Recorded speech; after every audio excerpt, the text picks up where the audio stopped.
I just ask you one question, sir. On what basis do you now regard yourself as President of Zimbabwe? On the same basis as Mr. Brown regards himself as Prime Minister of Zimbabwe. Precisely on that basis. You don't want your security man here to beat me up in front of you, I'm sure. Yeah, but don't ask stupid questions. Okay, but then, sir, say what you would like to say, sir. Please. But we are not a British colony. Come on, you must know that. Tell him again. We are not a British colony. At that point, I was wrestled away by Zimbabwean and Egyptian security men. But the man who still calls himself President of Zimbabwe had plenty more that he wanted to say. What have the British to do with Zimbabwe? Who are you? You bloody idiots. You know that quote from The Dark Knight? You either die a hero or you live long enough to see yourself become the villain. I have always thought about how perfectly that line fits Robert Mugabe. What's fascinating is how Zimbabweans across generations remember him in strikingly different ways. If you asked my grandparents, they'd probably say Mugabe was a hero, the man who stood up to white settlers and fought to return the land back to its rightful people. My mother's generation might tell you he was a good man, who provided free education, but somewhere along the line he lost his way. But for people my age, growing up, Mugabe was someone to fear. A man who treated the country like his own personal kingdom, crushed anyone who opposed him, and took whatever he wanted. So when someone wiser than me suggested I make a video about him, I decided to take a more neutral approach. Not to glorify, not to condemn. Just to understand how one man could rise as a liberator and end up remembered by many as a dictator. This is the story of Robert Gabriel Mugabe. The rise, the fall, and the complicated legacy of the man who led Zimbabwe for nearly 4 decades.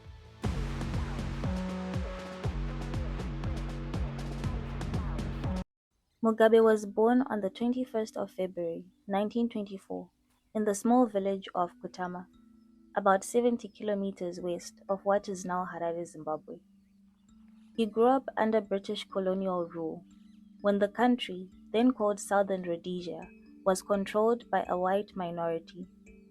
As the son of a village carpenter, Mugabe's childhood wasn't easy. However, books became his refuge, a way to imagine a world beyond the limits of the oppression and the inequality he saw around him. Mugabe attended Kutama Mission School, run by Jesuit missionaries. It was there that an Irish Jesuit priest named Father Jerome Ohe, the headmaster of the school, took notice of Mugabe's intelligence and discipline, eventually becoming his mentor.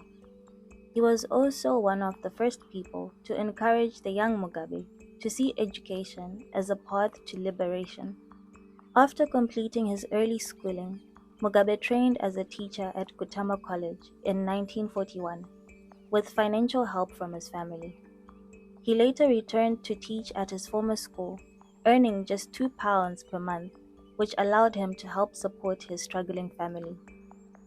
In 1949, he won a scholarship to attend the University of Fort Hare in South Africa, one of the few universities in the region open to black students at the time. Fort Hare was a melting pot of African nationalist thought, where Mugabe encountered future leaders and freedom fighters from across the continent. He would join the ANC Youth League, and this is where Mugabe would develop a taste for nationalist politics. He graduated in 1951 with a Bachelor of Arts in History and English. In 1958, Mugabe moved to Ghana to teach at St. Mary's Teacher Training College in Takoradi. While there, he earned a Bachelor of Science in Economics through the University of London's correspondence program. He also met his first wife, Sally Hayfron. One thing to note is that Ghana had just achieved independence the year before, under Kwame Nkrumah. There is a new African in the world. That new African is ready to fight his own battle and show that after all, the black man is capable of managing the own affairs. The air was charged with pride and optimism.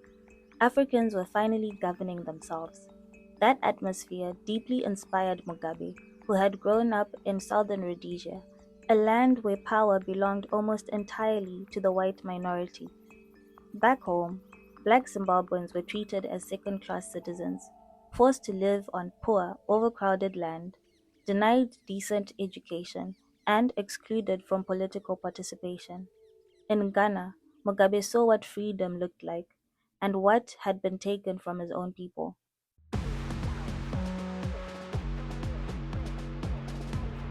By May 1960, Mugabe returned to southern Rhodesia and fully immersed himself into politics, joining the National Democratic Party as its Information and Publicity Secretary. But the white colonial government quickly saw the rising tide of black nationalism as a threat. The NDP was banned in December 1961, forcing the nationalists to regroup and form the Zimbabwe African People's Union, ZAPU, led by Joshua Nkomo. Unfortunately, disagreements amongst the members of ZAPU over ideology, strategy, and leadership led to the formation of a breakaway faction spearheaded by Ndabaningi Stole, Mugabe, and Ines Nkala, leading to the birth of the Zimbabwe African National Union, better known as ZANU, on the 8th of August 1963. A year later, Mugabe was arrested and imprisoned for what the white colonial authorities called subversive speech. Hey Google, what would be considered subversive speech in southern Rhodesia? In southern Rhodesia, subversive speech was defined as any communication critical of the government's policies, especially regarding its stance on race and political rights, and any acts deemed detrimental to the government's interests. In other words, Mugabe and his comrades were making the powers that be very uncomfortable with their bold ideas and growing political organization. Colonial surveillance was so intense that the regime was basically looking for any excuse to silence all that nonsense. And is it just me, or does that sound familiar? Movement for Democratic Change in Zimbabwe has reported the arrest of over 60 people following illegal protests in Harare this morning. The Zimbabwean opposition party had failed to overturn a police ban on its anti-government protest. Mugabe would spend the next 10 years of his life in prison. During his imprisonment, his only child with Sally Hayfron, their 3-year-old son Michael Namodzenyika Mugabe, died in Ghana after suffering from malaria in 1966. Mugabe's repeated plea to attend the funeral was denied by the prison authorities. As a fellow human being, I can only imagine that that moment marked a turning point for him. By most accounts, Mugabe was devastated. However, the pain must have hardened him because he became even more focused, channeling his grief into relentless academic pursuit.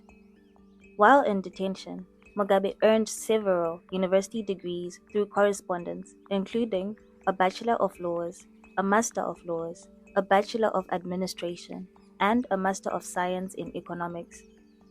By the time he was released in 1974, Mugabe had transformed from a teacher turned activist into a highly educated and politically shrewd revolutionary, a man who believed intellect and ideology were weapons just as powerful as guns. On November 11, 1965, Ian Smith's white minority government declared Rhodesia independent from Britain after the British Empire insisted on black majority rule. His message was clear: there would be no African majority rule in his lifetime. Once upon a time, Prime Minister, you said you would never see black rule in this country in your lifetime. Do you still stand by that? Yes, I believe that that was a fair comment, and I think that if we ever got to a stage of having black rule, then I think our policy would have failed. The unilateral Declaration of Independence was a desperate attempt to preserve white supremacy under a new flag. Mind you, this was the first one-sided break from the British Empire by one of its colonies since America's own Declaration of Independence in 1776. The British government, the Commonwealth, and the United Nations all declared the UDI illegal, triggering the first mandatory economic sanctions in the UN's history. but the Smith regime held firm. This made peaceful political solutions nearly impossible. Thus, armed resistance became inevitable. After they realized that conventional politics wouldn't work, this is where Zimbabwe's two hero parties came into play. The key difference between them was this. ZAPU, rooted in the Ndebele-Kalanga regions, had a military wing called ZIPRA, which aligned with the Soviet bloc and received training and weapons from the Soviet Union. Meanwhile, ZANU, whose support was largely in the Shona regions, had its own military wing, ZANLA, which followed a Chinese-influenced guerrilla warfare model and was hence supported by the People's Republic of China. What were the Soviets and the Chinese getting from supplying all these death machines, you might ask? Well, their support was rooted in Cold War geopolitics, ideology, and strategy, a way to challenge Western influence in Africa without fighting the West directly. Simply put, during the 1960s and 70s, Zimbabwe was, in many ways, a pawn on a larger Cold War chessboard. Very low cost, high impact. Sounds terrifying, right? I haven't even told you the worst of it yet. Between 1970 and 1978, as ZANLA and ZIPRA intensified their cross-border raids, sabotage missions, and rural mobilization, Mugabe became increasingly recognized as ZANU's intellectual and organizational leader. And how did the Rhodesian government react to this? They burned down villages suspected of helping guerrillas or forcibly relocated entire communities into so-called protected villages, essentially open-air prisons, meant to cut guerrillas off from local support. Torture and mass arrests were carried out without fair trial. The Rhodesian security forces even launched massive bombing raids into Mozambique and Zambia, where guerrilla bases were located. And perhaps the most insidious tactic of them all, the regime used propaganda, branding liberation fighters as terrorists and targeting anyone who dared to sympathize with them. It's kind of like a thief breaking into your house, stealing everything you own, then calling you insane to your face for demanding it back. Racial tensions were at an all-time high, a direct and lasting legacy of colonial authoritarianism. However, even though ZANU and ZAPU were fighting for majority rule and independence, their tactics became increasingly brutal and coercive as well, especially as the war dragged on.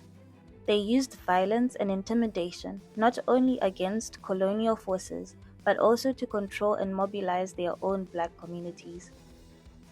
Villages suspected of spying for the Rhodesians were executed. Thousands of young men and women were forcibly recruited into training camps.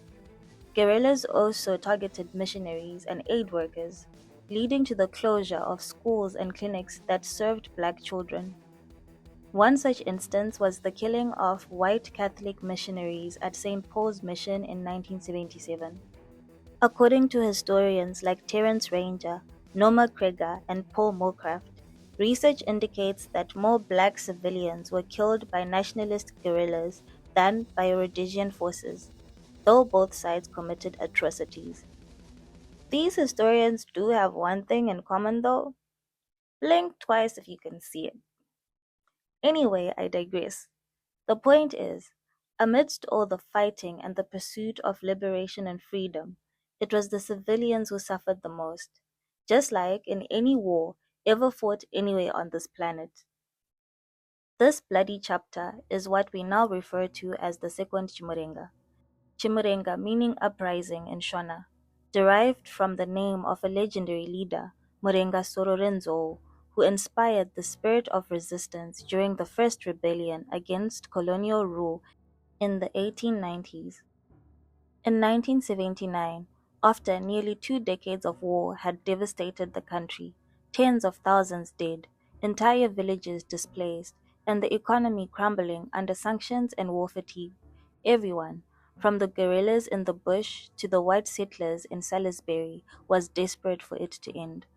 Which brings us to the Lancaster House Conference in London. Chaired by Lord Carrington, the conference brought together representatives from ZANU, led by Mugabe, ZAPU, led by Nkomo, and the Rhodesian government, represented by Bishop Abel Muzorewa, who had briefly led an internal settlement government under Ian Smith. The talks were long and bitter. Imagine trying to negotiate peace between people who had been trying to kill each other for years. But Britain made it clear, no independence without a political settlement. In December 1979, they reached a deal. The Lancaster House Agreement laid out the following: a ceasefire and temporary return to British rule to oversee elections, protection of white minority rights and land ownership for the first 10 years of independence, 20 parliamentary seats reserved for whites out of 100, elections supervised by Britain to determine Zimbabwe's new government. When the elections were finally held in February 1980, the world watched with bated breath. Contrary to expectations that Nkomo's ZAPU would win given the fact that he had been active in nationalist politics since the 1950s and he was considered the father of Zimbabwe, Mugabe's ZANU won by a landslide, especially in the Shona-dominated rural areas. Majority rule what. But most of tonight's program is about Rhodesia, where, to remind you briefly, Robert Mugabe's party won an absolute majority, many more seats than anybody expected. Mr. Nkomo took second place, and Bishop Muzorewa came a poor third. The other 20 seats reserved for the white minority are controlled by Ian Smith.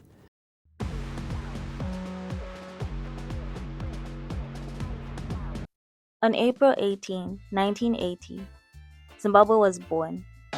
I, Robert Gabriel Mugabe, do swear that I will be faithful and bear true allegiance to Zimbabwe and observe the laws of Zimbabwe.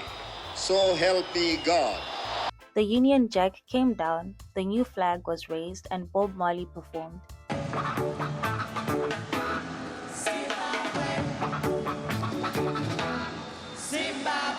It was the dawn of a new era for Black Zimbabweans and the rebirth of a nation long denied its freedom. Mugabe became Prime Minister, head of government, and the face of the new Zimbabwe. Alongside him stood Reverend Kenan Banana, the nation's very first ceremonial president, a Methodist minister chosen to symbolize unity and peace in a nation emerging from decades of racial division. Now, I won't be delving into the allegations and convictions surrounding Kenan Banana. That's a touchy subject among Zimbabweans in general.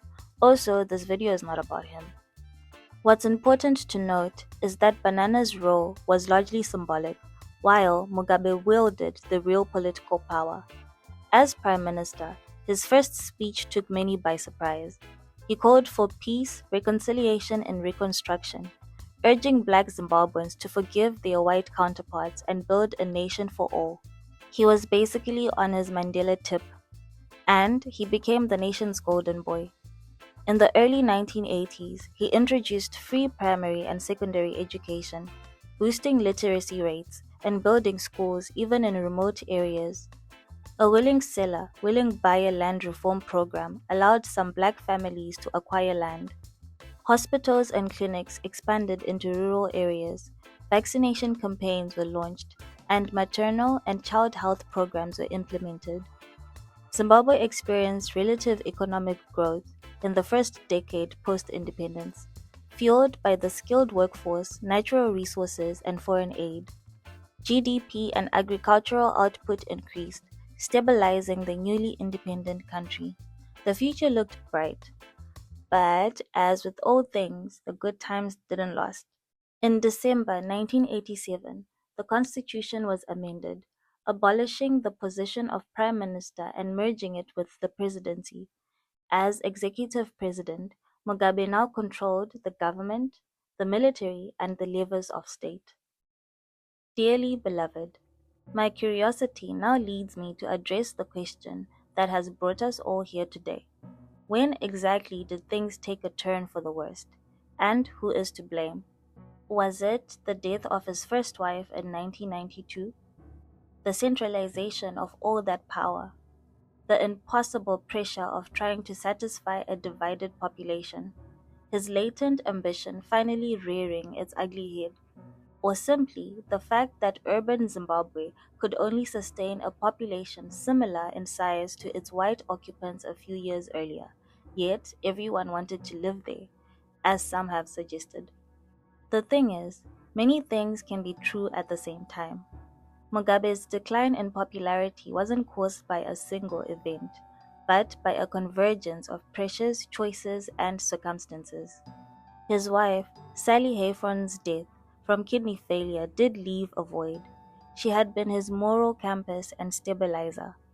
Over time, the seemingly idealistic side of Mugabe was replaced by a calculating, hardened politician. Then there was the power itself. Imagine what you would do if you were answerable to no one. As the saying goes, power tends to corrupt, and absolute power corrupts absolutely. Add to that the impossible expectations of a nation divided by class, tribe, and memory. I'm very happy about the victory of Mr. Mugabe, and I'm expecting big changes, such as people in the squatters will be removed to good houses. In the jobs, we'll be having equal jobs, equal money, and everything like that. There will be no racial discrimination between people. How will you feel if Mr. Mugabe fails to bring these changes? Well, that we'll leave it to the people. Haven't you got any brains in your head to know what you've done? How do you feel about Mr. Mugabe's victory? I think it stinks, and the British stink with it because you've just given a victory to bloody Russia, you idiot. Everyone wanted something: land, jobs, compensation, security, and Mugabe was expected to deliver it all. For instance, the promise of land reform and wealth redistribution remained largely unfulfilled. By the late 1990s, pressure for more radical reform grew, especially from war veterans. Zimbabwe's economy was small, heavily agricultural, and dependent on a skilled minority workforce, the remaining white people. The country simply did not have the resources to satisfy everyone's expectations. As the state sank deeper into debt, faced mounting sanctions, and watched commodity prices fall, scarcity worsened, and inflation became inevitable. IMF-driven austerity programs only widened the gap between the rich and the poor. Projects meant to uplift citizens became tools for patronage and political dominance, aka Zimbabwe's long-standing history of corruption and nepotism.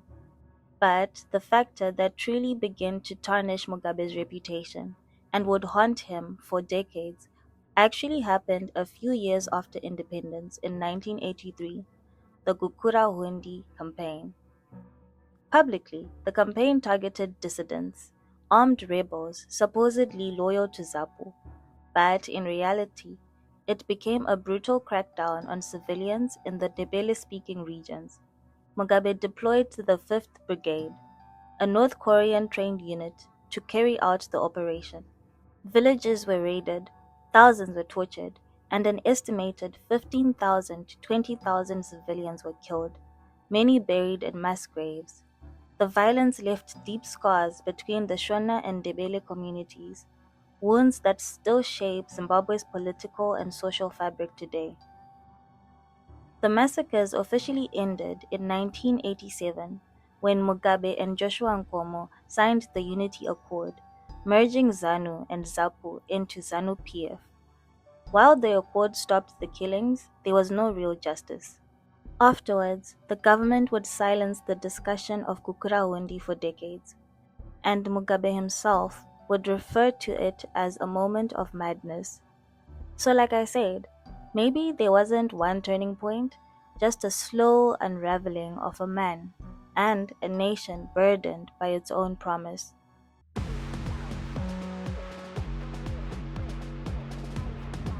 Which brings me to the section of the video that Mugabe is truly remembered for by most today.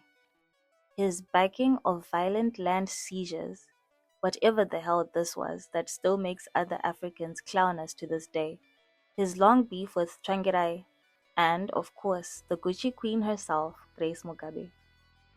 So it all went down like this. In 2000, Mugabe lost a constitutional referendum, which was meant to replace the Lancaster House constitution inherited from independence, not just tweak it like the 1987 amendment did. The proposed document included some seemingly progressive ideas: a 5-year presidential term limit and a new Bill of Rights. However, it also included a controversial clause allowing the government to seize white-owned farmland without compensation, unless Britain agreed to pay. Many saw this as another power grab, since the draft constitution guaranteed Mugabe greater executive powers and legal immunity if he ever stepped down. Enter Morgan Tsvangirai and the newly formed Movement of Democratic Change, backed by churches, trade unions, and civil society groups, who led a powerful no campaign. Now, the second aspiration, I'm not going to sit until I talk about that. Second aspiration, how do we end Mugabe's rule?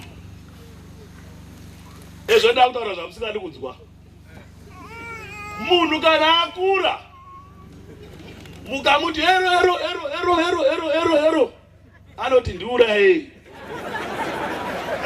Unozvinzwa pari zvino ngatitange tati baba vaMugabe pane zvamakagonawo, asi taona kuti aya mamboenda manozorora. But more on him later. When the results came back in February 2000, about 55% of the people had voted absolutely not. It was Mugabe's first political defeat ever, and it kind of shook him. Within weeks, war veterans and youth militias, acting with the blessing of the state, began to invade white-owned farms. Some farmers were killed, many fled. The fast-track land reform program had begun. And with it came agricultural collapse, food shortages, and economic freefall. Zimbabwe's breadbasket economy became a legendary myth. Now, you might ask, if the proposed constitution limited the president to 2 5-year terms, why would Mugabe want it to pass? Knowing what we know now. Well, here's the thing. Mugabe never truly expected to lose that referendum. When the draft constitution was written in 1999 by the Constitutional Commission, it included a crucial loophole. The term limits would only apply retroactively.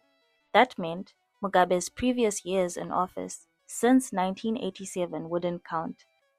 If it passed, he could have legally run for 2 more terms starting in 2002, potentially staying in power until 2012. It was actually kind of brilliant by design, but politically miscalculated. When the voters rejected it, partly due to frustration with corruption, economic collapse, and ZANU-PF arrogance, Mugabe felt betrayed and humiliated. That was the proverbial straw that broke the camel's back, leading to his descent into authoritarian rule, much like his predecessors. Ah yes, the 2008 elections. At that point, Zimbabwe was already on its knees. Hyperinflation was so extreme that prices were changing overnight. People were walking around with bricks of money that couldn't even buy a loaf of bread. And speaking of bread, remember how everyone had to wait in line for 1 loaf per household, even though everyone was technically a trillionaire? Anyway, Mugabe was up against Morgan Tsvangirai, a former trade unionist and the face of the MDC. In the first round, in March 2008, Tsvangirai appeared to be in the lead, possibly enough to win outright. Then, out of nowhere, the Zimbabwe Electoral Commission delayed results for 5 weeks. When they finally announced the numbers, Tsvangirai had 47.9%, just shy of the 50% needed to avoid a runoff, and Mugabe had 43.2%. Whether you believe those numbers depends on how much faith you have in ZANU-PF's math skills, because by all accounts, independent observers, leaked tallies, and insiders all suggested Tsvangirai had actually won. During the runoff campaign, Mugabe and the state unleashed Operation Makavotera Papi, meaning where did you vote? It was less of a campaign and more of, a nationwide punishment. MDC supporters were abducted, tortured, and killed. Entire villages were terrorized. Human rights groups estimate over 200 people were killed and tens of thousands displaced. Tsvangirai decided to be the bigger person by withdrawing from the race, claiming, "We can't ask people to vote when they are voting with their lives." Mugabe went ahead anyway with the one-man election in June and declared victory with 85% of the vote. Internationally, it was regarded as bogus, but by then, Bob didn't seem to care. However, our neighbor in the south came to the rescue, and after pressure from South Africa's then president, Thabo Mbeki, a power-sharing deal was reached in 2009. Tsvangirai became prime minister, Mugabe remained president, and for a brief moment, it looked like Zimbabwe might recover. And surprisingly, it did. Well, a little. 35 quadrillion Zim dollars. That's what $1 will cost you in Zimbabwe. The country has finally laid to rest its worthless local currency, giving Zimbabweans until September to make the switch to the American dollar. The US dollar was adopted, hyperinflation stopped, and shops finally had food again. After the 2008 fiasco, the two party leaders went head-to-head again in 2013. But we all know how that went. Mugabe claimed victory with about 61% of the vote, and ZANU-PF cemented its grip on power. Local and parliamentary elections in the years that followed the same pattern: intimidation, irregularities, basically a reminder that the game was still very much rigged in Mugabe's favor. Okay, let's get into the grace of it all. She'd had an affair with Mugabe while she was a secretary and bore him children. But after the death of his first wife, they were married. Infamously known as Gucci Grace for her love of luxury handbags and designer clothes, she quickly became a political player in her own right, and not always in subtle ways. Nevertheless, she managed to cultivate her own political base within ZANU-PF, especially among youth militias and party loyalists. By 2014, it was clear to everyone who was paying attention that Grace wasn't just a spouse. She had ambitions, and she wanted the top job. Her allies in the party were pushing for constitutional changes and strategic placements of loyalists in key positions, setting the stage for a potential succession. But here's the thing about Grace. Some regarded her as a defender of ZANU-PF's revolutionary legacy. However, to many others, she symbolized entitlement, extravagance, and the greed that had taken over the party and the country. Her actions contributed significantly to the Mugabe hate, who by that time was in his 90s but still refusing to step down. Unrest within the ZANU-PF party itself over who would succeed Mudara Bob created the perfect storm for the moment everybody had been waiting for: a military coup d'etat. We don't want Mugabe, we want the goblin to go. He's a goblin. It led to demonstrations and celebrations that many Zimbabweans thought they would never see.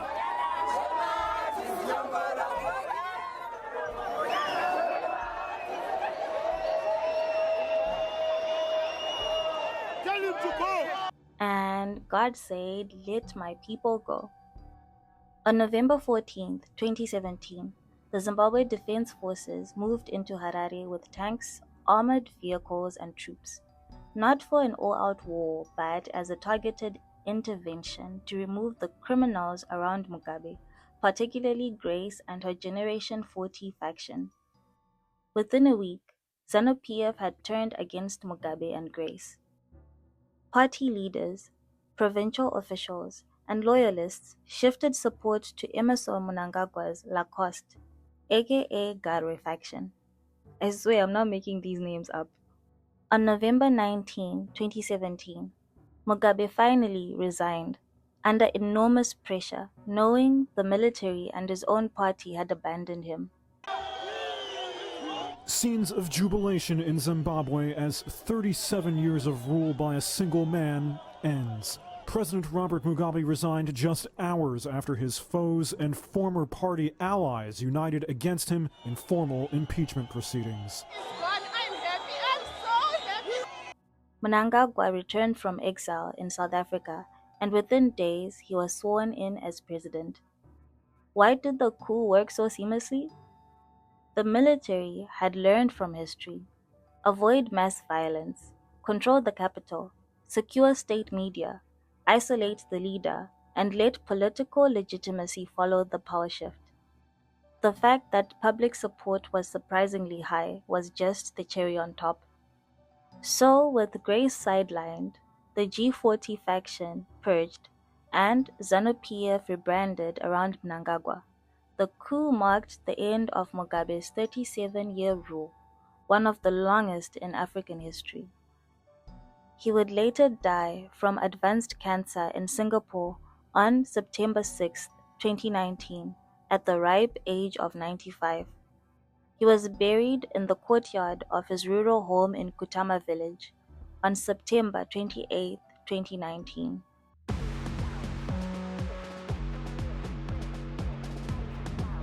Now is 2025 and Mugabe is long gone, but the shadow of his rule still lingers.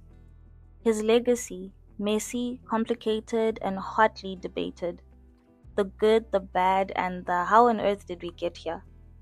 The truth is, his earlier achievements cannot be erased. The truth is, many Zimbabweans, including my own parents, still remember the first decade after independence with nostalgia. The schools, the hospitals, the hope, the sense that the impossible had finally been made possible. But the truth also is that decades of mismanagement, corruption, patronage, and authoritarian rule under Mugabe left Zimbabwe economically fragile, socially divided, and politically tense. Mugabe was a charismatic and highly intelligent man with questionable liberation credentials, but credentials nonetheless. The biggest takeaway for me from his life isn't whether he was a hero or a villain, but how power can change even the most brilliant, well-intentioned leaders. Whatever your takeaway is, I can only hope that I have done the man's story justice. These videos are my love letter to Zimbabwe, a way for people to draw their own conclusions after being presented with the facts. For all the deep thinkers and intellectuals who have made it this far, I will admit, while I enjoyed making this video, parts of it were deeply disturbing and uncomfortable. But I believe understanding where we come from is vital if we want to heal and move forward. Things will get better. We have survived the worst of it. We are, after all, a resilient people. And if you look closely, there are signs of innovation, grassroots activism, and a desire for a government that works for all. Mugabe is gone, but Zimbabwe endures, and so do we.